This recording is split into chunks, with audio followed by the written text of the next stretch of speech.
nous rapprocher le plus possible de nos quartiers, des locataires qui nous font confiance, des familles qui nous font confiance, pour travailler avec elles à ce qu'on appelle avec Andy le développement humain, mais en gros c'est avec le fait de faire quartier, le fait de ne plus être seulement locataire d'un bailleur, mais habitant d'un quartier.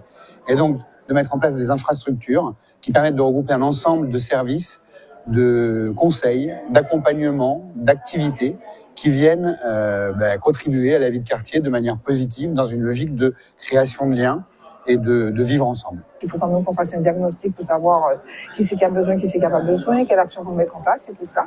Et après, nous allons commencer à mettre en place des actions du maintien à domicile, de la santé, du numérique, du social, surtout parce que comme vous le savez, au niveau des bailleurs sociaux, beaucoup de personnes en grande difficulté, en précarité importante.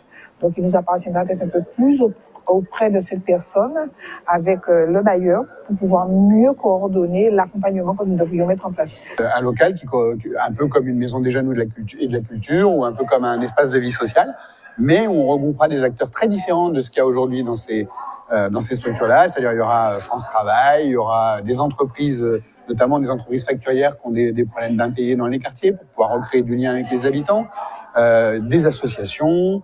Je pense notamment à des gens comme les petits frères des pauvres, à des gens comme les familles rurales qu'on a rencontrées il n'y a pas très longtemps.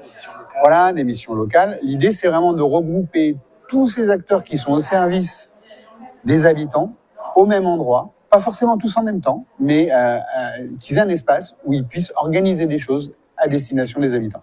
Mais ce qui est important là aujourd'hui, c'est surtout cette collaboration et cette ingénierie que nous mettons ensemble pour pouvoir répondre aux problématiques sociales du territoire et mettre en place une politique publique sociale beaucoup plus importante et beaucoup plus offensive. La première structure va être créée à Bois-Ripeau et la Croix.